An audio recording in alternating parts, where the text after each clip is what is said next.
So today we will be dealing about CRPC का complete investigation in this class. ठीक है, complete investigation. See, investigation जिसको हम बोलते हैं इन्वेशन, है ना.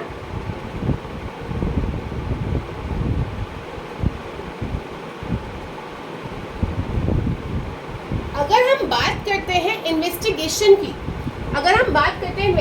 की, तो इन्वेस्टिगेशन सीआरपीसी के लिए it is very very important. For CrPC investigation is very important. Why?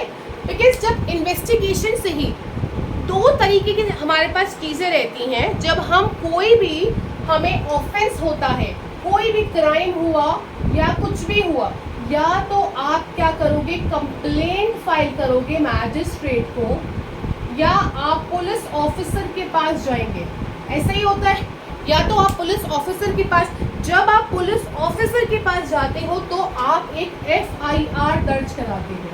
FIR की फुल फॉर्म है first investigation report, first information, sorry, it is first information report. तो जब आप पुलिस ऑफिसर के पास जाते हो तो 154 जब आप देखते हैं, इन 154 अगर आप देखते हैं, so this is all about your information जो कि आपकी cognizable offense होता है.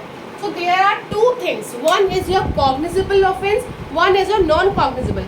Cognizable का मतलब ये होता है जिसमें पुलिस ऑफिसर बिना किसी मैजिस्ट्रेट के अथॉरिटी के क्या कर सकता है, अरेस्ट कर सकता है. राइट, अरेस्ट कर सकता है. सो अगर हम यहाँ पे बात करते हैं, देखिए एफआईआर हमेशा कॉग्निजेबल संज्ञानीय ऑफेंस की ही होती है.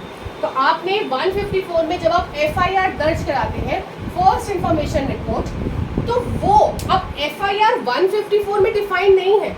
तो किन किन ऑफेंसेस में एफआईआर दर्ज हो सकती है, किन किन में नहीं हो सकती है. हमारे पास एक केस आया था ललिता कुमारी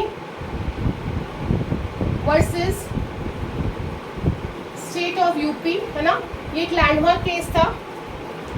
it was a landmark case जहाँ पे ये भी बताया था कि अगर आपके पास कोई इन्फॉर्मेशन आई, आपको उस टाइम पे नहीं पता लग रहा है कि ये कॉग्निजेबल ऑफेंस है या नहीं है, तो आप क्या कर सकते हो, पुलिस ऑफिसर क्या कर सकते हैं, वो एक प्रारंभिक प्रिलिमिनरी इंक्वायरी कर सकते हैं. वो क्या कर सकते हैं, प्रारंभिक प्रिलिमिनरी इंक्वायरी कर सकते हैं. तो उस केस को we will be dealing in the next classes. ठीक है, बाद में इन डिटेल अच्छे से पढ़ेंगे Lalita Kumari versus state of UP को.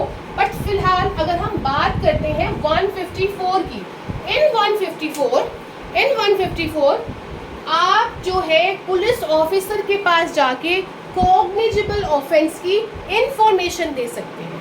What you can do, cognizable offence की आप इंफॉर्मेशन दे सकते हैं. आफ्टर दैट अब क्या होगा, अब इन्वेस्टिगेशन होगा कि नहीं होगा, यस, इसके बाद इन्वेस्टिगेशन होगा. तो इन 156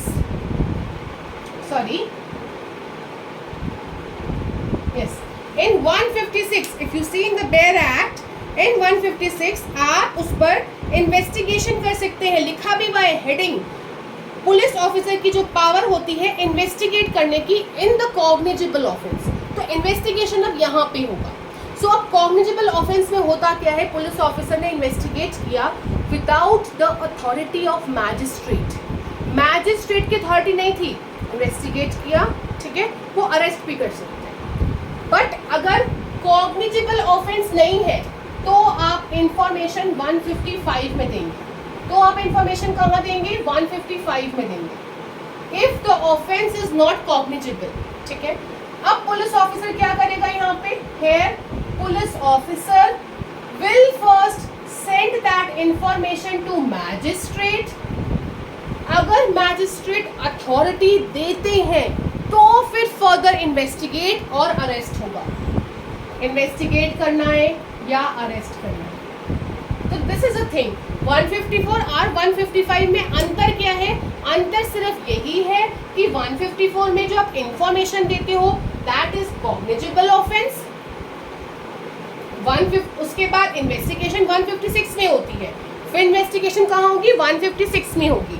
कैसे होगी वो हम देखते हैं. देखो, इन्वेस्टिगेशन का मतलब ये होता है कि police officer will go to on the spot. On the spot मतलब जहाँ पे ऑफेंस हुआ है, वहाँ पे अवेलेबल जो भी एविडेंसेस है उनको कलेक्ट करना। आफ्टर दैट एक आप क्या करते हो, स्टेटमेंट्स, बयान लेते हो, ठीक है, आप रिपोर्ट्स बनाते हो एटसेट्रा, आप सीज करते हो चीज़ें, आप कलेक्ट करते हो, आप सर्च करते हो। ये सब आपका इन्वेस्टिगेशन का प्रोसीजर है। वो अभी आप धीरे धीरे जब हम आगे बढ़ेंगे ना, you will get to know, तो उसमें कोई इशू नहीं है।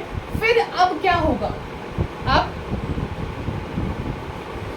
पुलिस ऑफिसर ने इन्वेस्टिगेशन अपने अनुसार किया। यहाँ पे 155 में पुलिस ऑफिसर ने मैजिस्ट्रेट को बोला, मैजिस्ट्रेट ने या तो इन्वेस्टिगेशन करने का ऑर्डर दे दिया या फिर अरेस्ट कर दिया, है ना, जो भी अरेस्ट करने का ऑर्डर दे दिया। नो आफ्टर दैट जब ये सब चीजें पुलिस ऑफिसर ने कर ली, now if you see in 157 and 158, यहाँ पर क्या होता है, फ्रॉम दिस इंफॉर्मेशन कहीं ना कहीं पता लग जाता है कि हाँ ऑफेंस हुआ है कि नहीं हुआ है या व्हाटएवर, ठीक है, व्हाटएवर। तो 157 और 158 टॉक्स अबाउट कि ये जो रिपोर्ट है, आगे पुलिस ऑफिसर ने जो भी इन्वेस्टिगेशन किया, जो भी इन्वेस्टिगेशन अभी तक किया, उसकी रिपोर्ट आगे मैजिस्ट्रेट के पास चली जाएगी इन 157, और जाएगी कैसे, हाउ, किस तरह से जाएगी, वो बताता है 158, वो बताता है आपको 158। अब आप 157 एक बार देखेंगे, उसमें ऊपर लिखा हुआ है if from the information received और अदरवाइज। इंफॉर्मेशन रिसीव्ड मतलब FIR के थ्रू, मतलब कॉग्निजेबल ऑफेंस, ठीक है, या अदरवाइज ऑल्सो मतलब कि नॉन कॉग्निजेबल ऑल्सो।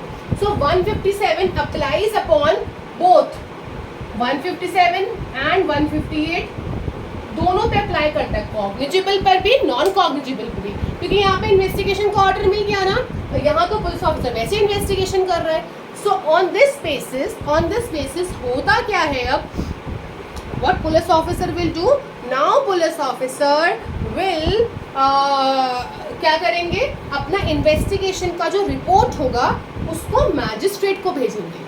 कैसे भेजेंगे, 158 बोलता है या तो अपने सीनियर के थ्रू भेजेंगे, है ना, उनके जो ऊपर SHO सीनियर्स होंगे उनके थ्रू, या डायरेक्टली भेजेंगे। This is how information goes. अब ये जो इंफॉर्मेशन जाती है ना, इसको हम बोलते हैं अकरेंस रिपोर्ट। फाइन, इसको हम बोलते हैं अकरेंस रिपोर्ट। अब ये तो उन्होंने इन्वेस्टिगेशन किया, तो कैसे किया इन्वेस्टिगेशन, जैसे मैंने आपको बताया ना, ऑन द स्पॉट चीज़ें ली, ये सब किया, ऑन द स्पॉट गए, ऑन द स्पॉट चीज़ें ली, स्टेटमेंट्स लेंगे, सर्च करेंगे। That is what 160 tells you कि पुलिस ऑफिसर की पावर है, पुलिस ऑफिसर की पावर है कि police officer has the power कि वो किसी को भी बुला सकते हैं, कि वो किसी को भी बुला सकते हैं। C police officer to hold, police officers power to require the attendance of the witness की जरूरत होगी, तो पुलिस ऑफिसर ऑर्डर दे सकते हैं, पुलिस ऑफिसर जो है ऑर्डर दे सकते हैं for the purpose of investigation, ठीक है। अब ये चीज़ यहाँ पे ध्यान रखने की है, जब वो ऑर्डर दे रहे हैं वो ऑर्डर राइटिंग में होगा।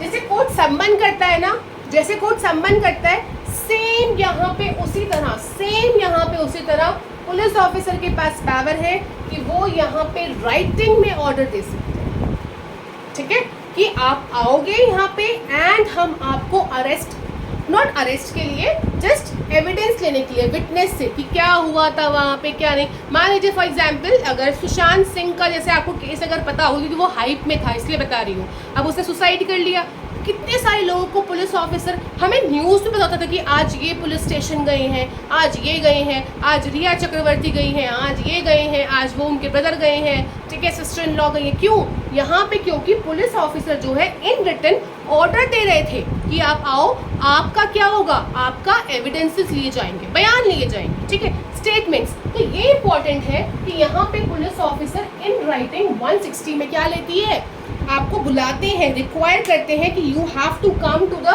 स्टेशन, अपने उस स्टेशन में आओगे जो आपके नज़दीकी आपके जुरिस्डिक्शन में है, ठीक है। उसके बाद जब बुलाया तो फिर तो क्या होगा 161 में, जब बुलाया तो फिर 161 में एग्जामिनेशन होगा कि नहीं होगा, है ना। तो यहाँ पे उस विटनेस का एग्जामिनेशन होगा, उस विटनेस का एग्जाम। अब देखो the question is this witness can be accused also and can be other person also, है ना। एक्यूज्ड का भी अभी तो हमें पता नहीं है ना उसने कुछ किया भी है कि नहीं किया है। This person can be accused also and other person also, कोई भी हो सकता है। अब यहाँ पे जो भी एग्जामिनेशन होगा वो if you see that will be orally होगा, और हर एग्जामिनेशन की अलग से रिपोर्ट बनेगी। That is what 161 sees। अब 161(2) की अगर हम बात करते हैं, वो बोलता है कि यहाँ पे जो भी स्टेटमेंट्स विटनेस ने दिए हैं उनमें साइन नहीं होंगे। फिर क्या हो जाएगा, वाई साइन नहीं करवाना, साइन क्यों नहीं करवाए जाएंगे, साइन इसलिए नहीं कराए जाएंगे क्योंकि अगर साइन करवा दिए तो उन विटनेस को बाद में फिर से सेम बयान देने पड़ेंगे। मतलब एक टाइप ऑफ हम क्या बोलते हैं, कंपल्शन आ जाएगा, अ टाइप ऑफ कंपल्शन आ जाएगा। एंड दैट इज वाई 162 में जो भी आप पुलिस को स्टेटमेंट, देखो क्या है ना, हमारे इंडिया में पुलिस ऑफिसर्स को बड़ी ऐसे देखते हैं कि वो 3rd डिग्री टॉर्चर करते हैं, कि पुलिस स्टेशन में मारपीट करेंगे एक्सेट्रा। तो उस चीज़ से बचने के लिए कि कहीं पुलिस ऑफिसर मारपीट करके 3rd डिग्री टॉर्चर करके स्टेटमेंट्स ना बुलवा लें, that is why the statements are not signed. कि अगर उन्होंने जो पुलिस स्टेशन में बोला है, अगर वो हट के बाद में बोलना कुछ चाहते हैं तो वो बोल सकते हैं, ठीक है। This is 162। तो अभी 164 पे अगर हम देखते तो पुलिस ऑफिसर ने करा इन्वेस्टिगेशन। अब 164 में,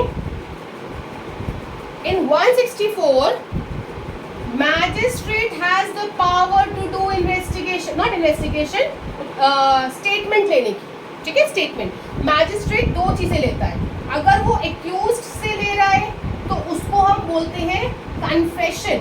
अगर एक्यूज्ड ये बोल रहा है हाँ मैंने क्राइम किया, हाँ मैंने ये किया, तो वो हुआ कन्फेशन।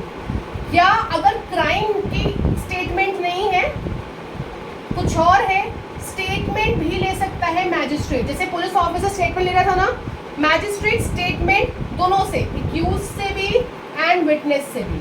अगर वो एक्यूज से ले रहा है तो that is not a statement of crime कि मैंने क्या किया, वो एविडेंस किया, अच्छा ऐसा हुआ ऐसा हुआ। अगर उसने ये बोला कि हाँ मैंने क्राइम किया है तो वो कन्फेशन बन जाता है।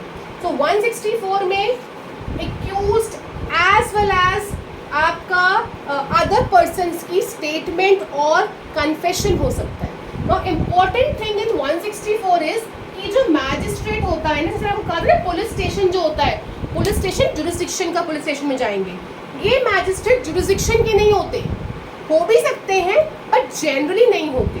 रीजन बिहाइंड दिस, क्योंकि बाद में ट्रायल होगा। अभी अगर आप मैजिस्ट्रेट को कुछ बोल दिया कि हाँ मैंने ये क्राइम किया है या समथिंग लाइक दैट, तो काइंड ऑफ प्रिजम्पशन आ जाएगा ना, काइंड ऑफ प्रिजम्पशन आ जाएगा।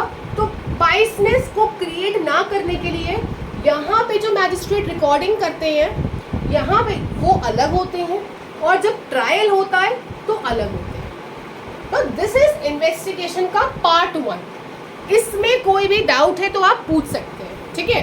इतना अभी मैंने पार्ट 1 बताया है, अब इसके आगे 164 के आगे हम पार्ट 2 को करेंगे अभी, right. So this is about part 1। अगर इसमें किसी को भी कोई भी इशू है तो आप कमेंट बॉक्स में ज़रूर लिख सकते हैं, कोई भी डाउट है, ठीक है। दिस इज, और इसका अभी आगे हम नेक्स्ट पार्ट में कंटिन्यू करेंगे।